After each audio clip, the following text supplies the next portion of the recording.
Howdy and welcome back to Overkill Reviews, BangerTV's weekly heavy metal review show. My name is Daniel Dekay and I am here to guide you through today's proceedings. Quick personal update from me. My life has been revolving almost exclusively around guitar these days, between shredding on Twitch 3 times a week, recording the new Exciter record. It's been awesome and I cannot wait to unleash that new record for you guys and play over 100 shows all over the world next year. If you're watching this and you somehow have not subscribed to our YouTube channel yet, what are you waiting for, man? It's that easy. Click it.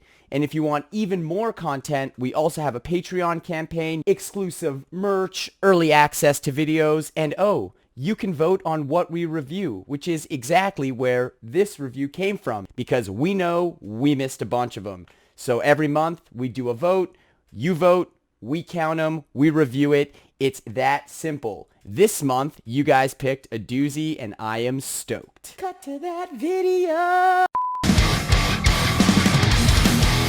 In transhuman state, this time to evacuate. Waiting for a ride to take them to the gate. Await the siren call. Morphine or barbitol. Pour it down the hatch, ingest it all. Children of the next level. They're chilling with the devil. Children of the next level. Give they dumb. That's right. It's Titans of Creation, the 13th studio record from Bay Area thrash legends Testament. It was released back in April of this year on Nuclear Blast Records. Bio, come on man, it's Testament.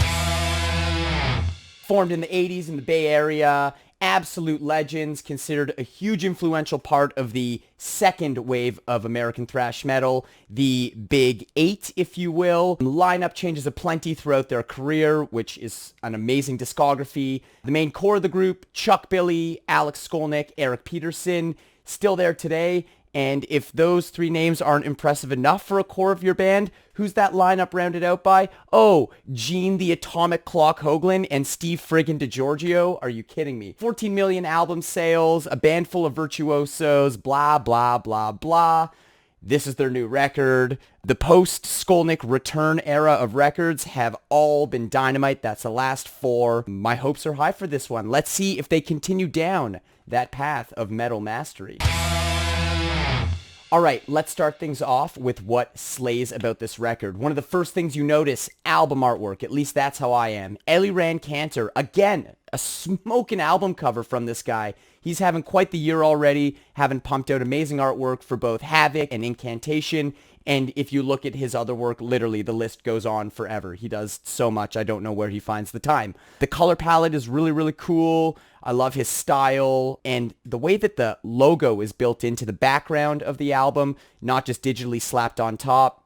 Very, very nice touch. Very nice. Another thing that you notice right away is the quality of the production. This is an amazing sounding record. Andy Sneap has done a brilliant mix and master job on this. Every instrument really stands out on its own, like it was recorded and engineered in the way that was optimal for that instrument. But when you listen to it mixed with the whole record, it sounds like they're standing next to each other and playing off each other in terms of tones and dynamics. It's really, really interesting. Everything's really, really clear. Packs a punch. My kind of production. Let's dive into the nitty-gritty about the tunes. Chuck Billy off the top. Dude, one of the most recognizable voices in metal and absolutely crushing it right from the top of this record. The melodic chorus on Dream Deceiver versus the aggressive vocal in Curse of Osiris versus that plodding storytelling kind of delivery on Ishtar's Gate shows that not only is Chuck insanely versatile, but he still hasn't lost his range or ability to switch it up at all. Total top-notch vocal performance here. There's also some pretty cool screams and like almost guttural stuff happening on Night of the Witch, but I'm pretty sure that's Eric, not Chuck Billy. Eric Peterson reminding us why he is the frontman of Dragonlord. That is a sick vocal. The physical lyrical content on this record ranges from mass cult suicides to serial killers, so a little something for everyone, if you know what I mean. I've always been the guitar player that's obsessed with drums, so let's get to the drums even before we talk about the riffs. Gene fucking Hoglan. Whoa! A percussive punishment. It's absolute annihilation and assault when Gene is behind the kit. He has this incredible ability. It's like, it's really busy what he's doing, the fills, the beats, a lot of thought going into it, but it's also clear and precise. He's an absolutely clean player, even when it's busy as fuck, and you hear that throughout his whole career, not just with Testament. Unbelievable drummer, super, super talented. The level of creativity in his percussive mind is really, really felt in moments like The Healers, where he kind of plays behind the beat to give it a totally different groove instead of just following the way the riff goes. He doesn't let the riff dictate the tempo or the groove of the song. I think that's a super rad skill set as a drummer. It's Gene, man. He's one of the best. Plus, he sneaks in that bonus blast beat during Curse of Osiris. Those are always welcome on a thrash record. It's awesome. It totally stands out. All right, drum warships out of the way. Let's talk about the riffs. Skolnick, Skolnick, Skolnick. Okay. There's a reason why he is considered one of the best in the biz and absolutely one of my favorite guitar players. He's the king of thinking man solos, the creativity, the note selection, the theory behind it. Literally is a cut above the rest. One of my favorite memories as a total guitar nerd was being in the studio during the filming of Shredders of Metal Season 1, where I got to watch Alex do multiple takes of that Practice What You Preach solo. Man, seeing him play that close and unaccompanied, like, that was the moment where I knew what I already had suspected, was that he was one of the best guitar players in the world. The absolute shred sensei.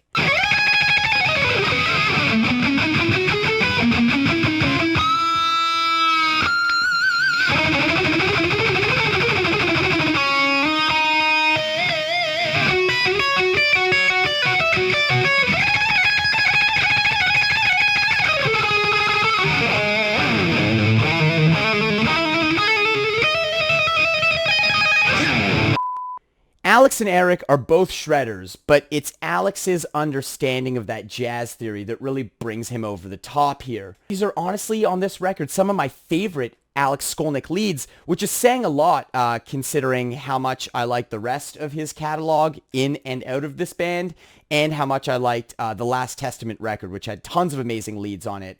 But on this one, he just seems to take it to the next level. He's in super shred mode. These solos literally will have you air guitaring. Just like Chuck Billy on your little miniature mic stand. Oh, how can I forget? An absolute standout guitar track on the record is Symptoms, which I believe is penned almost completely by Alex. You can tell. Other amazing guitar moments on the record include False Prophet, that thrasher riff in there, the chugs toward the end of World War III, and that stompy ass riff in Dream Deceiver. Man, that is fucking awesome. Great guitar record. Okay, we didn't talk about bass yet, but what more do I have to say? It's Steve DiGiorgio. You literally can't get much more of a better bass player to round out your already virtuoso lineup. He shreds a fretless like nobody else. It's so cool that he plays in Testament now as well. I think that is super dope. That wah bass part that Steve does at the beginning of The Code of Hammurabi is so chonky. It fits the song perfectly. It's why he's there. But what about the stuff I didn't love? What goes up must come down. Let's talk about the low points of this record. At 1 hour long, 12 songs, I just couldn't help but feeling that there's too many mid and down-tempo, not so memorable riffs. Dare I say it, a little bit samey song to song. I don't want to say recycled riffs because it's not an issue of repetition. It's almost like they're just a bit basic.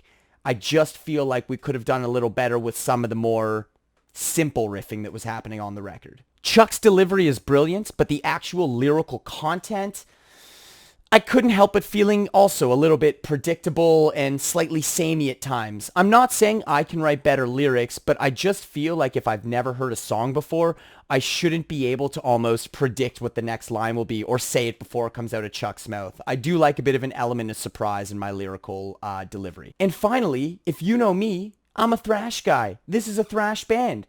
Where's all the thrashers, man?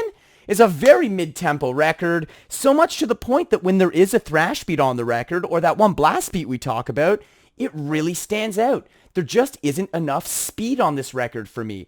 You know, faster is better if you ask me. That's why thrash is first on the Big Five shirt. Love it thrashy, love it fast. There just wasn't enough speed for me on this one.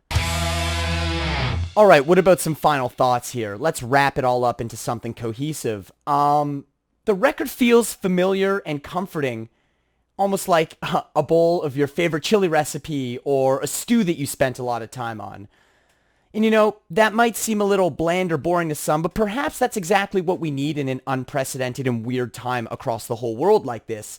We need a classic sounding record, great quality production from a legendary band. It ticks off all the standard boxes. That production, the full hour, the songs, the signature sounds and shreds. It is all there. Regardless of all the boxes being ticked off, my hopes were set really high because Brotherhood of the Snake was a fucking unbelievable record. I can't even count how many times I saw them live supporting that record. I love those songs, and I just feel that this record didn't quite live up to that song-wise and content-wise. It does sound amazing. It is well balanced. It's a powerful album, but the physical content just wasn't at that top tier level that I was hoping. I kind of feel like this is the sort of record that I will crank specific songs from a couple times, but as time fades, I don't know if they'll remain in my playlist. With all of that considered, and almost 1 million listens between April and now, I'm happy to give this record a 3 out of 5 skulls, and I'm really mostly excited to see how these songs translate live when Testament finally has the chance to support this album by touring it in North America next year. They hit Europe right before the start of the pandemic, but unfortunately, haven't had a chance to see them in North America yet. Stoked to hear these tunes live. All right, shout out time. Here are some tunes that you absolutely 100% should be sinking your ears into. Alcatraz, Born Innocent. It's the first record from Alcatraz since 1986. Classic LA heavy metal shred. It comes out July 31st on Silver Lining Music. Needless to say, highly anticipated. I think that's an understatement.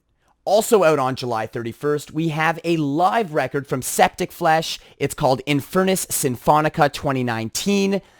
It's being released on Season of Mist, and I can personally say that having seen this band live and having interviewed the band, their live show is crushing. There's no way this record won't be awesome. And last, but certainly not least, the homies, Night Demon. They released Visteria. It's their new single. They are total Californian defenders of the faith. It came out on July 3rd from Century Media. It's part of a collection of singles released throughout this year so far. There's even a Maiden cover. Check them out. Check out Night Demon. Stoked to make some announcements related to Night Demon later in this year. That's all you're getting. Guys, thank you so much for watching. Subscribe if you somehow haven't done that yet. It's been Daniel Dekay for BangerTV. Catch you next time. Transhuman state. It's time to evacuate.